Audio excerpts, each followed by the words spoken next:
অর্জন করলাম। এরপরে তারা কি করলো, সেই বাকশাল কায়েম করলো। সেখানে সব মার্কা শেষ, আমাদের ন্যাশনাল পার্টির ধানের শীষও শেষ, আওয়ামী লীগের নৌকাও শেষ। সংবিধান সংশোধন করলো যে ধরে নিতে নির্বাচন ছাড়াই কোনো নির্বাচন লাগবে না, ধরে নিতে হবে বাংলাদেশে একটা নির্বাচন অনুষ্ঠিত হয়েছে এবং সেই নির্বাচনে শেখ মুজিবুর রহমান রাষ্ট্রপতি নির্বাচিত হলো। এটা মনে আছে? এটা তো মনে নাই। বাকশালের কথা মনে আছে? আরে রক্ষীবাণীর কথা মনে আছে? রক্ষীবাণীর কথা মনে থাকলে হবে। সেই বাকশাল টেকে নাই, আন্দোলন সংগ্রাম করে বাকশালের পতন ঘটানো যায় নাই। তখন কি হয়েছিল? ওই গুপ্ত সংগঠন, সিক্রেট, আমার মতো 6 জন মেজর, অবসরপ্রাপ্ত এবং কর্তব্যরত 6 জন মেজরকে কি করলো? 75-এ 15 আগস্টে ভোরবেলায় কি এক রাতে এক নেতা এক দেশ, এক রাতে সব শেষ। এরপরে জিয়াউর রহমান সাহেব, জেনারেল জিয়াউর রহমান হলেন সেনাপ্রধান। তাহলে জেনারেল জিয়া সেনাপ্রধান যে হলেন, কাদের কাজের বিনিময়ে? ওই গুপ্ত সিক্রেট অভ্যুত্থান কি সামগ্রিক অভ্যুত্থান কি প্রকাশ্যে হয় যে আমি আসতেছি? কি গোপনে হয়? তাহলে ওইটা গুপ্ত সংগঠনের মাধ্যমেই হলো। 3রা নভেম্বরে একটা পাল্টা অভ্যুত্থান হলো। 7ই নভেম্বরে গণবাহিনী কর্নেল তাহেরের নেতৃত্বে অনুষ্ঠিত হলো। ওইটা কি ছিল? গণবাহিনীর বিপ্লব। ওটা কি প্রকাশ্যে ছিল? ওটাও গোপন সংগঠন ছিল। তাহলে সবই গোপন সংগঠনের কারবার। এরপরে জিয়াউর রহমান সামরিক শাসক হিসেবে তার একটা রাজনৈতিক দলের প্রয়োজন। আমি তখন সামরিক বাহিনীতে যোগদান করেছি। প্রশ্ন উঠল, সামরিক শাসকের সঙ্গে যাবে কে? তা আমি ন্যাশনাল আওয়ামী পার্টি করতাম। মশিউর রহমান যাদব মিয়াকে বললাম যে আপনি ন্যাশনাল আওয়ামী পার্টির এই পতাকা আর ধানের শীষ মার্কা ওই জিয়া রহমানকে দেন। কারণ হলো, মৌলানা ভাসানী আমার সামনে মশিউর রহমান যাদব মিয়াকে বলেছিলেন, ন্যাপ দিয়ে হবে না জাদু, এগুলো তুমি মিলিটারির সঙ্গে পার্টি করো। আর এই জিয়া যখন আসলো তার পরের দিন আমি বসেছিলাম পিজি হসপিটালে, বলে তোমাদের মিলিটারি দিয়ে হবে না, তোমাদের বুদ্ধিতে হাঁটুতে। ওই রাজনীতিবিদ যারা আছে আমি জাদুকে বলে দিয়েছি ওদের সঙ্গে মিলে একটা দল করো। তো জাতীয়তাবাদী ফ্রন্ট হলো, সেই ফ্রন্টে মশিউর রহমান যোগদান করলেন। কি নিয়ে? ধানের শীষ নিয়ে। এবার হচ্ছে ধানের শীষের গল্প, কোত্থেকে কোথায় আসলো। তারপরে পার্লামেন্ট নির্বাচনে 1979 সনে পার্লামেন্ট নির্বাচনে ধানের শীষ আসলো। এখন বিএনপির খায়েশ হলো শেখ হাসিনাকে নিয়ে আসার। এখন যেরকম বিএনপির খায়েশ হয়েছে একজনকে আনার, আবার দিল্লিতে পালা আছে।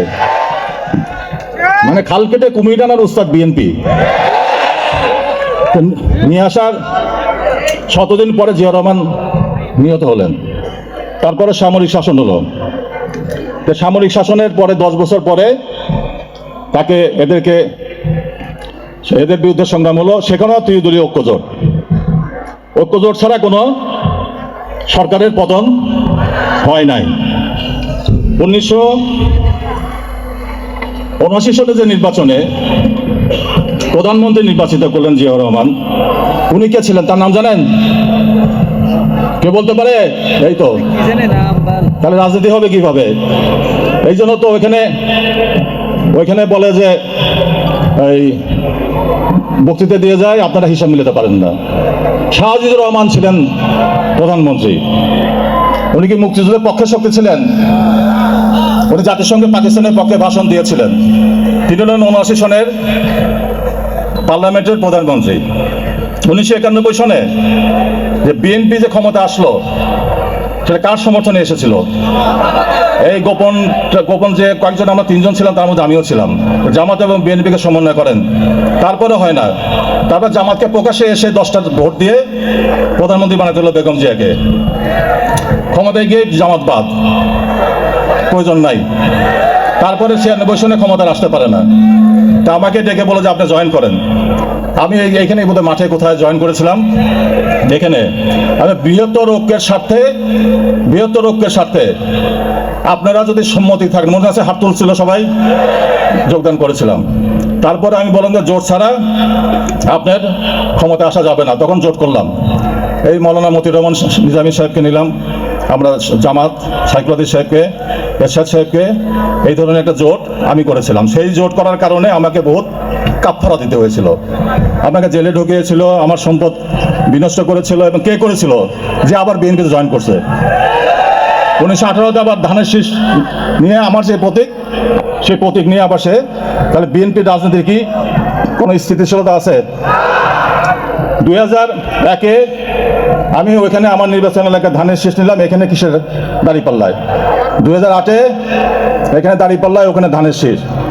2014 পর্যন্ত ঠিক ছিল। তারপরে 2009-এর নির্বাচনের পরে আমাকে মতিউর রহমান নিজামী সাহেব খবর দিলেন, আমি গেলাম দেখা করতে। আমাদের বললেন যে আমাদের কি হবে। শিবির কেউ প্রকাশ্যে ছিল তখন থেকে? শিবির কি করবে? লাভ দেবে আওয়ামী লীগের সামনে?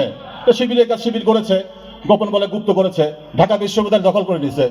24-এ অভ্যুত্থানে ছাত্ররা যখন আন্দোলন করে, শিবির তখন পেছন থেকে শক্তি জুগিয়েছে। এইভাবে বিপ্লব হয়েছে 2024 সনে। তাহলে আমরা কারা? আমরা হলো বিপ্লবের বিজয়ী শক্তি। আর ওরা কারা? ওরা হলো পালানো শক্তি। সেজন্য এই নির্বাচন অত্যন্ত গুরুত্বপূর্ণ নির্বাচন। এই মোমেন্টটাকে ভোট দেবেন। আপনারা সব হাত তুলছেন, তো তোমরা শুধু হাত তুললে হবে না। প্রার্থীকে বিজয়ী করতে হলে প্রত্যেকটা, আপনারা তো জানেন ভোটের দিন হয় যুদ্ধ।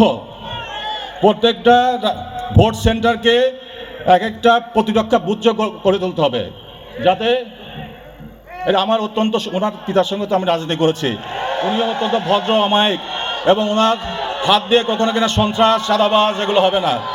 আমি অনুরোধ করব, আমার যারা সমর্থক আছেন এখানে